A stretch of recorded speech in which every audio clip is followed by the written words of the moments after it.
자, 선생님하고 하셔야 되는 두 번째 내용은요. 여러분들이 가지고 계시는 몇 페이지입니다. 10페이지의 전류. 너무 지금 너 때문에 책이 없어가지고 기생생활을 하고 있잖아 지금. 자, 전압과 전류 여기에 하죠.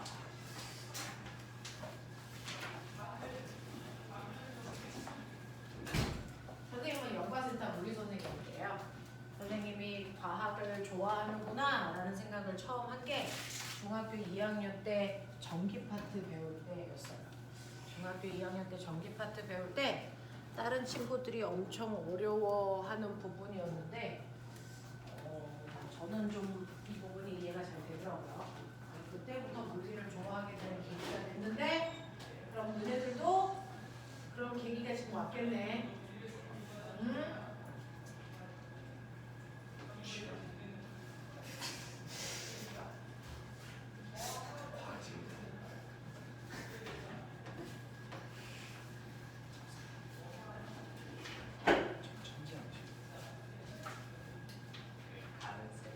힘이 보이는데 선생님이 아까 지우개를 엄청 많이 가져온 것 같은데 더 없었나?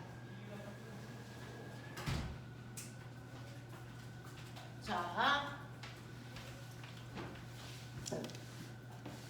이제 선생님하고요 두 번째 전류라는 걸 할게요. 정전기가 뭔지는 이제 여러분들이 어느 정도 감을 잡고 계셔야 됩니다.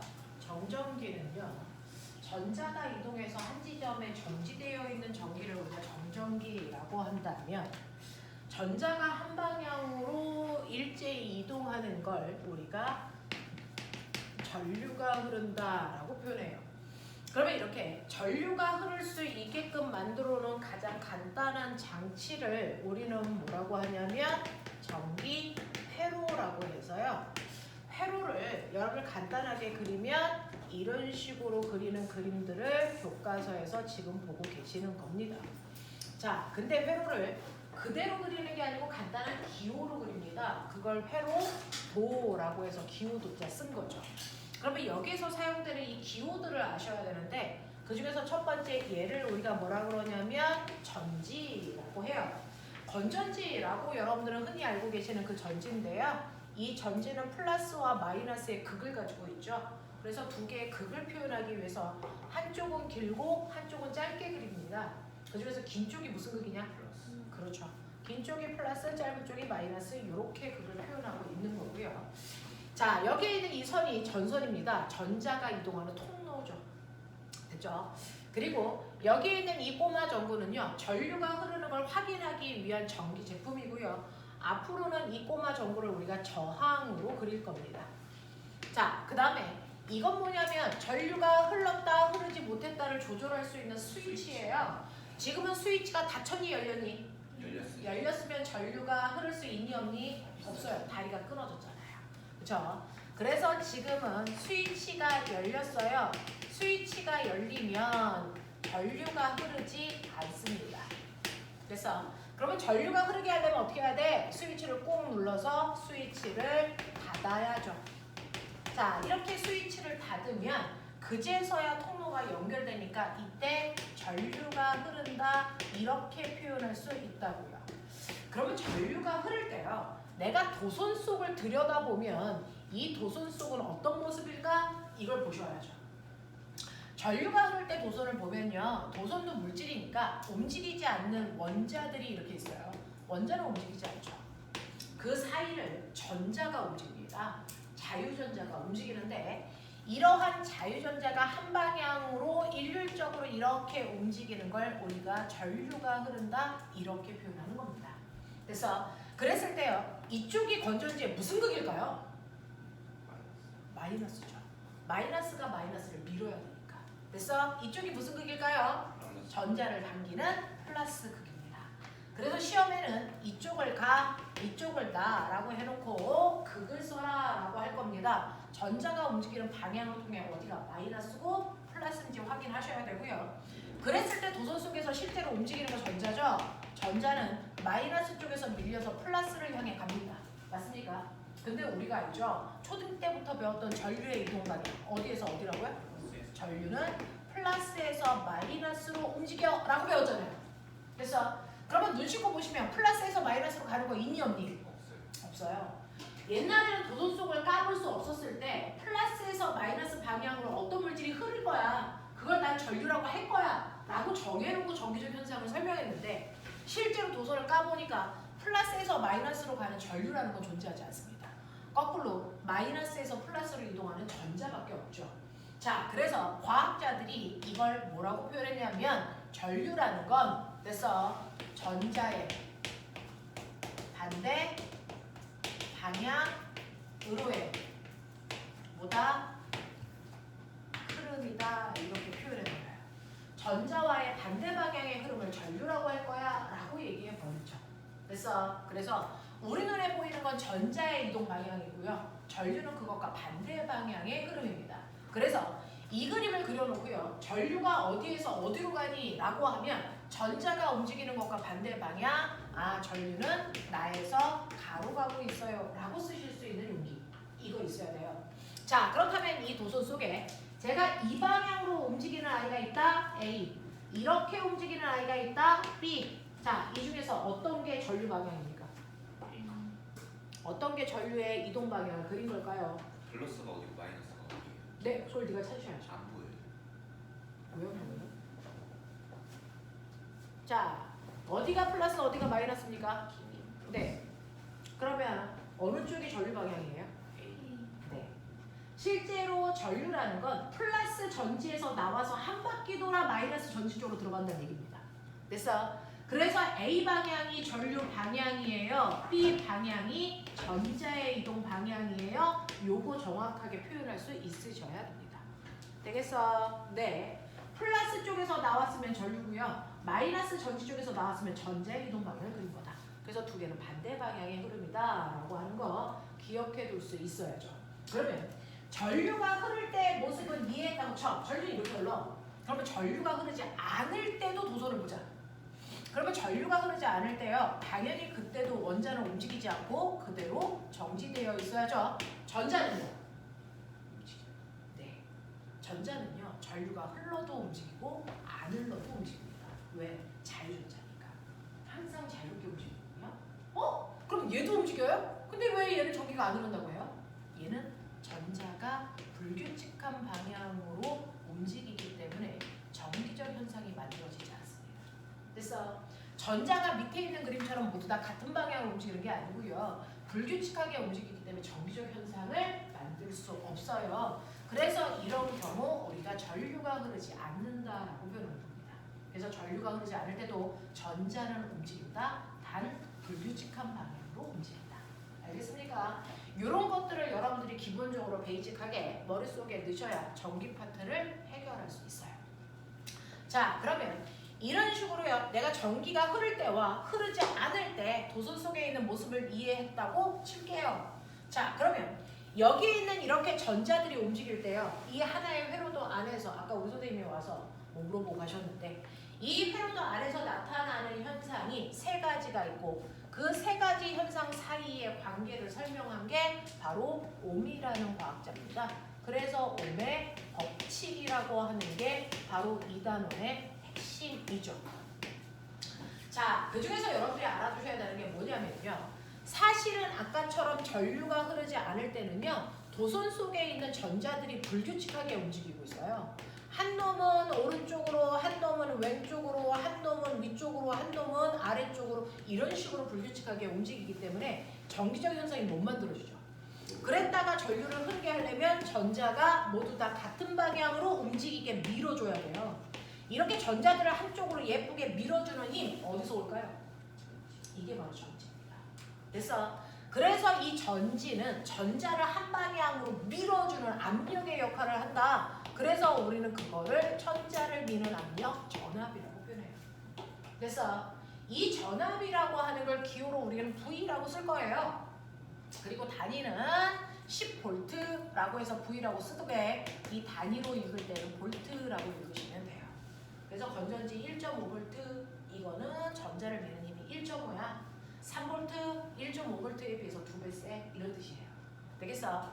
자, 그러면 그거에 따라서 일정한 시간 동안에 여기에 전자가 몇 개가 지나갔어? 10개 지나갔어? 아니요, 20개요. 10개 지나갈 때보다 20개 지나갈 때가 전류가 2배 센 거죠. 그래서 이 단위 면적당 1초 동안에 전자가 지나간 양을 우리가 뭐라 그러냐면 전류, 이걸 여러분이 수로에서 지나가는 물살이라고 생각하면 돼요. 그래서 네, 전류라고 합니다. 전류를 나타내는 기호는 I고요. 단위는 암페어 이렇게 쓰죠. 자, 학교에서 지금 배우고 있다 그랬으니까 저 물어볼게요. 혹시 1암페어가 몇 mA인지 아십니까? 그렇죠. 1000mA죠. 항상 오메 법칙 계산할 때는 암페어로만 계산하셔야 되기 때문에 mA 나오면 암페어로 바꾸셔야 돼요. 100mA는 몇 암페어? 0.1암페어로 바꿔서 계산하실 수 있는 센스 되죠. 자, 그런가 하면 세 번째이자 마지막은 뭡니까? 라고 하면 전류가 흐르고 있는 동안에 이렇게 원자는 움직이지 않고 그 자리에 가만히 있는데 전자들이 한 방향으로 움직이잖아요. 그러면 이렇게 전자가 가다가요. 어떤 일이 발생할 줄 아세요? 원자와 부딪히죠. 그럼 뚫고 갈 수 있니 없니? 없어요. 그러면 세게 부딪히니까 얘가 뭐합니까? 튕겨 나온다고요. 됐어? 근데 이쪽에서 마이너스에서 세게 밀고 있잖아요. 그럼 뒤로 갈 수 있니 없니? 없어요. 그래서 다시 뒤로 돌아서 이렇게 가면서 피해가죠. 됐어? 그러면 이때 전류가 흐를 때요. 충돌했을 때 더 잘 흐르니 충돌하지 않을 때 더 잘 흐르니? 충돌을 안 해요. 더 잘 흐르겠죠. 그러면 이렇게 전자와 원자가 충돌하게 되면 전류의 흐름을 방해하는 현상이 생겨요. 그 전류의 흐름을 방해하는 현상을 우리는 멋진 말로 뭐라 그런다? 저항이라고 하고요. 이 저항을 레지스탕스의 약자 R로 쓰고요. 단위는 오미라고 하는 과학자 이름으로 읽어요. 이겁니다. 됐어? 자, 그랬을 때 얘네들 세 개 사이에 어떤 관계가 있어? 그 관계를 증명한 사람이 오미라는 과학자라 오메 법칙이라고 하는데요. 오미라는 사람은 전압과 전류 사이의 관계를 설명합니다. 됐어? 전압이 세수록, 다시 말해 세게 밀수록 물살이 뭐해지니? 세지죠. 그러니까 전압이 클수록 전류의 세기가 뭐해진다? 세진다. 무슨 관계? 비례 관계. 그래서 전압과 전류는 비례 관계가 있어요. 이렇게 얘기한 사람이야. 됐어? 그 다음에 전압과 저항 사이에는 무슨 관계가 있어? 세게 밀어. 그럼 충돌이 세게 일어나. 그럼 저항이 뭐해진 거야? 커진 거야. 되겠어? 그러니까 두 번째요. 전압이 커지면 저항조차도 커진다. 이것도 무슨 관계? 비례 관계. 되겠습니까? 네. 그러면 세 번째요. 얘네들끼리의 관계는 저항이 커지면 전류는 잘 흘러 못 흘러? 못 흘러요. 그래서 저항과 전류가 무슨 관계가 있다? 반비례 관계가 있다. 이 얘기입니다. 그래서 이 세 개 사이에 이런 관계가 있어요. 그래서 이 관계를 이용해서요. 전압은 전류랑도 비례하고 저항이랑도 비례하기 때문에 V는 IR이야. 그래서 네 라고 하면 오메 법칙이 만들어진 겁니다. V는 IR이라고 합니다. 자, 그럼 그 중에서요. 여러분들이 알아두셔야 되는 거 네, 여기에요. 전압과 전류 사이에 관계 그래프가 있다고 치자. 여기가 전압이고 여기가 전류야. 그래도 이 둘은 비례 관계니까 이렇게 그리시면 되죠. 됐어? 거꾸로요.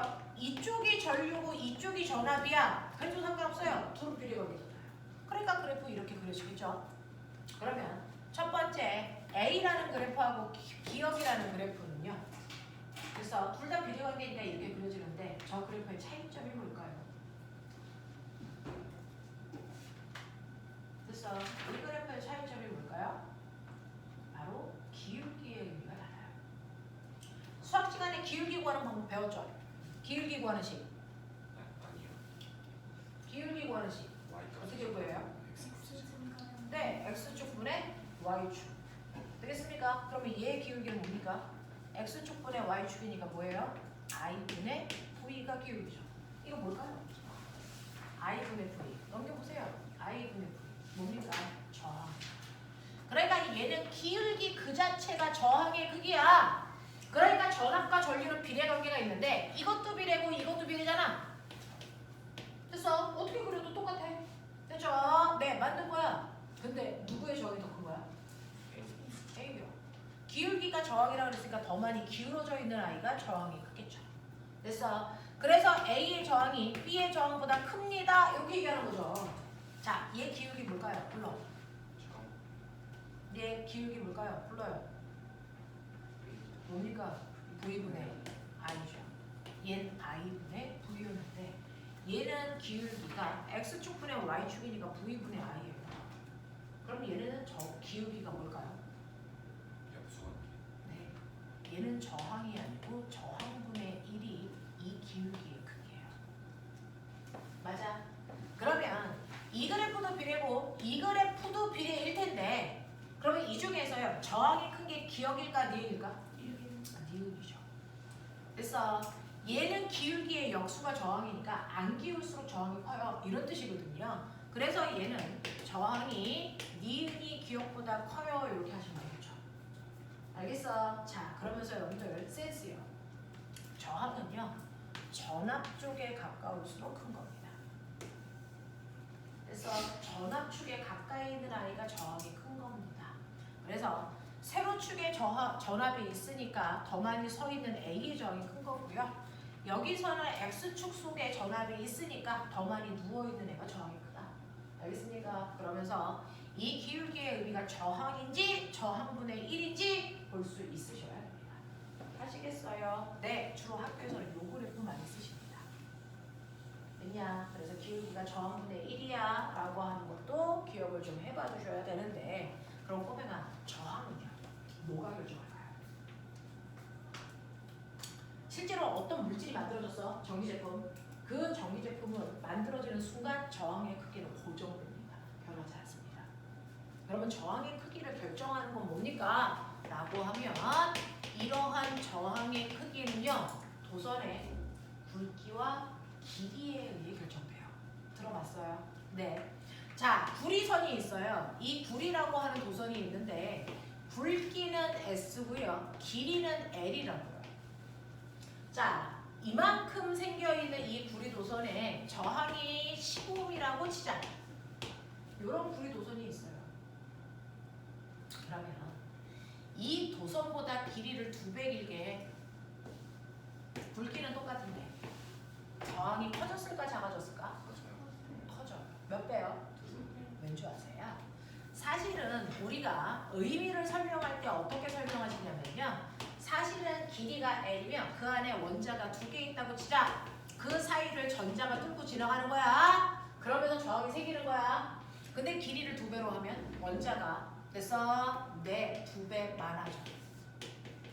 그러면 충돌할 확률이 몇 배 커지겠니? 2배. 이런 얘기거든요. 그래서 저항이 커져요. 이런 얘기입니다. 그래서 물질의 저항은요. 여러분들이 보시는 것처럼 길이가 길어지는 배율만큼 저항이 커져요. 그러니까 처음보다 길이가 2배 커졌으니까요. 저항도 2배 커져서 얘 저항은 25옴이에요. 이렇게 하는 게 맞아요. 알겠어? 오케이. 그러면 선생님 얘하고요. 그래서 길이는 요번에 똑같은데요. 굵기가 2배 굵다면 이렇다면 저항은 어떻게 돼요? 커져요? 작아져요? 작아져요. 이거는 어떤 의미로 설명하면 되냐면 사실은 길이가 길어진다는 건 원자 수가 많아지는 개념으로 이해하시면 된다면 굵어진다는 얘기는요. 길이는 똑같잖아요. 그 안에 들어있는 원자 수는 같은데 원자와 원자 사이의 간격이 뭐해진다? 넓어진다. 그래서 벌렸다라고 생각하면 돼요. 그러면 전자가 충돌할 확률은 커지는 거니 작아지는 거니? 작아지죠. 그래서 여러분들 굵기를 과학에서 뭐라 그러냐면 단면적이라고 합니다. 단면적인 굵기가 커질수록 저항값은 작아지는 관계를 가지고 있어요. 이해돼? 그래서 저항이라는 I는 뭐니? 저항의 크기는 굵기분의 길이야 라고 얘기합니다. 그래서 굵기분의 길이야 라고 얘기합니다. 제 슈리예요. 네. 자, 그럼 보세요. 자, 어떤 애가 있는데요. 처음보다 굵기는 2배 굵게 있어. ES. 길이는 3배 길게 있어. 3배. 자, 얘는 처음에 저항이 몇 배야? 2분의 3배. 알겠습니까? 이렇게 가시면 돼요. 무슨 말인지 알겠어? 네. 근데요. 머리 돌려보세요. 요번에 목동에서 전기판도 어렵게 된다 그랬으니까 한번 해볼 테니까 보세요. 얘가 있어요. 저항이 지금 15mm라고 하는 얘가 있는데요. 얘를 반으로 잘라서 자른 반쪽을 버리는 게 아니고 밑으로 붙여요. 이해돼요? 네. 자, 도선의 길이를 반으로 잘라서 그 자른 애를 밑으로 붙입니다. 그러면 얘는 처음에 저항에 비해서 몇 배? 똑같이 하네. 똑같지 않아?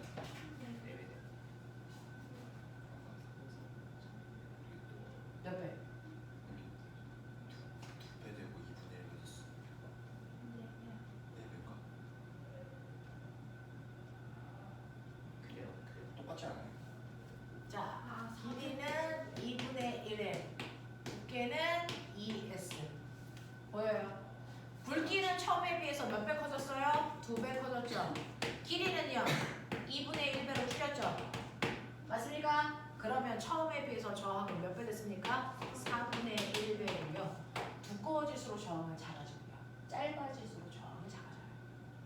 되겠습니까? 이렇게 돼서 처음보다 저항이 4분의 1만큼 줄어요. 이런 얘기야. 이해? 하겠어? 굵기분의 길이야. 네. 그럼 선생님 거꾸로요. 제가요. 이 아이가 있는데 요번에는요. 제가 저걸 고무줄처럼 2배 길게 잡아당겨요. 저항이 몇 배 될까요? 4배. 네. 얘를 2배 길게 잡아당기는 순간이요. 두께는 바뀔까 안 바뀔까? 바뀌어요. 바뀌어요. 고무줄 잡아당기면 얇아지잖아요. 됐어? 그래서 얘 두께가요. 절반으로 줄어듭니다. 왜? 부피는 일정해야 됩니다. 알겠냐? 그래서 이렇게 2배 길게 잡아당기면요. 길이가 2배 늘어나는 만큼 굵기는 절반으로 줄어들기 때문에 이거 계산하시면 저항은 처음에 비해서 4배 커지는 효과. 알겠습니까? 이렇게 됩니다. 그래서 저항이라는 게 어떤 물질로 어떤 길이, 어떤 굵기로 만드느냐에 따라 이미 저항값은 고정됩니다. 변하는 게 아닙니다. 되겠죠? 자, 그래서 저항은 굵기분의 길이에 의해 결정된다라고 하는 거 기억을 좀 해봐 두시면 되겠죠? 자, 그래서 이 그림을 활용해 보죠. 보이세요? 자, 첫 번째 그림이요. 여러분들이 보시는 것처럼 이렇게 전류와 전압 사이의 관계가 비례. 근데 이 비례 관계인 I가 이런 식으로 3개 있다고 치자. A, B, C. 이때 저항은 누가 커요? A가 크죠. 됐죠? 네. 전압 쪽에 가까울수록 저항이 크다 그랬어요. 이건 기울기가 저항입니다. 그랬을 때 A 대 B 대 C의 저항의 비율이 얼마냐면 저항의 비율이 3대 2대 1이라고 칠게요. 납득합니까? 네. 근데 얘네들이요. 같은 물질로 만들고 길이도 같아요. 아니 굵기도 같아요. 그렇다면 길이만 달라서 저항의 크기 차이가 생겼다는 겁니다. 그러면 얘 길이 B가 몇 대 몇 대 몇일까? 1대 몇 대 몇? 자, 길이와 저항은 무슨 관계가 있어요? 비례 관계가 있죠. 길수록 저항이 크죠. 그러니까 저항비가 3대 2대 1이면 길이비도 얼마? 3대 2대 1짜리 썼다는 겁니다. 알겠어요? 자, 그럼 거꾸로요. 같은 물질인데요. 요번엔 길이가 같아. 뭐만 달라? 굵기만 달라? 맞니? 자, 그럼 저항과 굵기는 무슨 관계? 이거 무슨 관계? 반비례 관계. 그러면 저항의 비가 3대 2대 1이면 굵기비는? 얼마? 얼마? 말해봐. 얼마? 아니 3분의 1 대 2분의 1 대 1분의 1 3과 1 대 2분의 1 대 3분의 1 3분의 1 네, 얼마입니까? 2대 3대 6입니다. 1대 2대 3 아닙니다. 반비례라는 건 역수비가 같다는 얘기라서요. 저항비가 3대 2대 1이면 반비례 관계의 I는 3분의 1대 2분의 1대 1분의 1이라는 뜻이죠. 맞죠? 맞아요. 그러면 우리는 비율을 이렇게 분수로 쓸 수 없으니까 정수로 만들어야죠. 그러면 여기다가 양쪽에 얼마 곱하면 되겠니? 6 곱하죠. 됐어. 그래서 몇 대 몇 대 몇 나옵니까? 여러분들이 보시는 것처럼 2대 3대 6 나오죠. 알겠습니까? 이렇게 쓰시는 겁니다. 이해 안 되는 거. 네? 이거 돼? 이거 돼? 네. 이런 식으로 해서 반비례 관계일 때 얘네들의 굵기비 물어보는 게 대단히 까다로울 수 있어요. 그래서 그래서 요거 기억하셔야 됩니다. 3대 1대 이렇게 하시면 돼요. 알겠지? 1대 1에서는 아니야. 알겠냐? 네, 여기까지 끌고 오실 수 있으면 된다. 자, 그러면 우리는 이거 가지고요. 이제 옴이라고 하는 아이의 옴의 법칙 이해했으니 이거 가지고 회로도를 한번 보자라고 하는 겁니다. 회로도라고 하는 거 이런 식으로요. 전지에 의해서 도선 속에 전류가 흐르게끔 하는 거고요. 그 흐를 때요. 여기 있는 저항이라는 꼬마 전구의 앞뒤에 됐어? 네. 전류가 얼마나 흘러? 전압은 얼마야? 뭐 이런 거 확인하는 거죠. 자, 그럼 예를 들어서 여기 저항 R이라고 하는 애가 3옴이라고 치고요. 여기 전압이 6V라고 치자. 옴의 법칙. 몇 암페어 흐르니? 정신 차려! 몇 암페어? 네. V는 R이니까요. 6V이고 3옴이에요. 몇 암페어 흐릅니까? 2암페어 흐르죠. 됐어? 그래서 여기에 플러스 쪽에서 2암페어의 전류가 나와요. 그래서 꼬마 전구에 불 켜고 들어갈 때 몇 암페어로 들어가요? 네, 2암페어 그대로 들어가죠. 왜? 전하량 고정 법칙 때문에. 맞죠? 그래서 나가는 전자수와 들어오는 전자수는 언제나 같아야 됩니다. 이게 전하량 고정 법칙이야. 자, 그러면 2암페어가 흐른다는 얘기는 우리는 쉽게 전자가 2개 나가 이렇게 생각하면 돼요. 자, 그럼 2개의 전자가 나갈 때요. 건전지로부터 6V의 전압으로 충전해 가는데 그럼 저 궁금한 게 있는데 이 6V로 충전한 건 둘이 합해서 6V니 아니면 각각이 6V니? 각각이 6V씩 충전해 가는 거죠. 6V, 6V.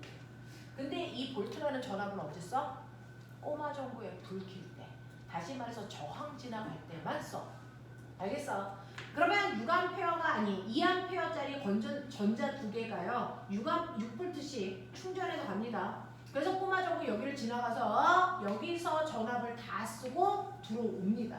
그래서 나갈 때는 6V이고요. 들어올 때는 무조건 0V인 상태로 들어오셔야 돼요. 근데 이 전압을 언제 쓴다고요? 저항 지나갈 때 쓴다고요. 그러면 잘 봐. 요거 전자 하나가요. 나가서 들어갈 때까지 저항 몇 개 지나가니? 1개 지나가죠. 그럼 여기서 몇 볼트 썼어야 돼? 6볼트 다 쓰죠.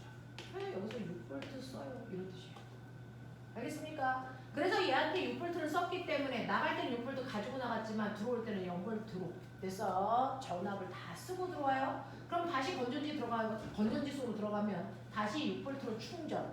그래서 나갔다가 쓰고 들어오고 다시 충전. 나갔다 쓰고 들어오고 이걸 반복. 알겠습니까? 이게 회로도야. 그러면 이 중에서요. 선생님 말을 무조건 믿으시면 안 되죠. 실제로 꼬마 전구의 불키기 전과 불킨 후에 전류의 세기가 여기도 2A인데 여기도 2A예요? 이거 확인해 봐야죠. 그래서 저항을 지나가기 전과 후에 전류의 세기가 변하지 않고 같다라는 거 확인하기 위해서는 전류의 세기를 측정하는 기구가 필요해요. 뭘까요? 뭐라고요? 전류계. 네, 전류의 세기를 측정하는 전류계라는 기계로 측정해 보셔야 되는 거죠. 자, 그러면 정말 여기서 6V를 다 썼는지도 확인하고 싶어. 그럼 뭐가 필요합니까? 전압의 세기를 측정하는 전압계가 필요한 겁니다. 그래서 나는 실제로 전류의 세기와 전압의 세기가 어떻게 바뀌는지를 확인하기 위해서요. 전류계와 전압계를 사용할 건데 회로도에는 전압계와 전류계를 한국말로 못 쓰잖아요. 기호로 써야 되잖아요. 그래서 전류계를 전류의 단위 암페어 밑에 직선 동그라미 이렇게 하면 우리가 쓰는 전류계예요. 이게 전류계를 나타내는 기호고요. 전압계는 전압의 단위 볼트 동그라미 이렇게 하시면 전압계입니다. 그래서 전류계와 전압계를 이용해서 정말 앞과 뒤에 전류의 세기가 같고 저 저항에서 6V 쓰는지를 확인하기 위해서 쟤네들을 연결할 건데요. 전압계와 전류계는 똑같이 생겼어요. 이렇게 화면판이 있어요. 이렇게 되어 있어요. 0, 1, 2, 3, 4, 5 이렇게 되어 있고요. 여기가 0, 10, 20, 30, 40, 50 이렇게 되어 있어요. 그럼 선생님 얘 전압계예요? 전류계예요? 그거는 요 가운데 단위 보셔야 돼요. 얘가 만약에 암페어 이렇게 되어 있으면 이거 뭡니까? 전류계예요. 그래서 여기 이렇게 볼트 이렇게 표시되어 있으면 뭡니까? 전압계예요. 생긴 건 똑같아요. 네, 단위로 확인하시면 되는데 여기에 맨 처음에 원점에서 0으로 바늘이 가리키고 있다가요. 여러분들이 연결하면 바늘이 팍 움직여 여기서 멈췄다고 치자. 알겠습니까? 이런 상태예요. 자, 그런다면 이 화면판이 있다면 밑에 코드를 꼽는 단자판도 있어요. 단자판은요. 가장 왼쪽에 있는 애만 색깔이 다르고요. 나머지는 같은 색깔의 단자들이 2개 또는 3개가 있습니다. 자, 색깔이 다른 얘는요. 플러스 단자고 나머지는 마이너스 단자인데 그 밑에 하나는 5V, 하나는 50V 이렇게 써져 있어요. 플러스는 하나니까 선택사항 없이 여기다 꼽으면 되는데요. 마이너스가 여러 개라는 건 선택해서 꼽으라는 얘기죠. 됐어. 자, 그중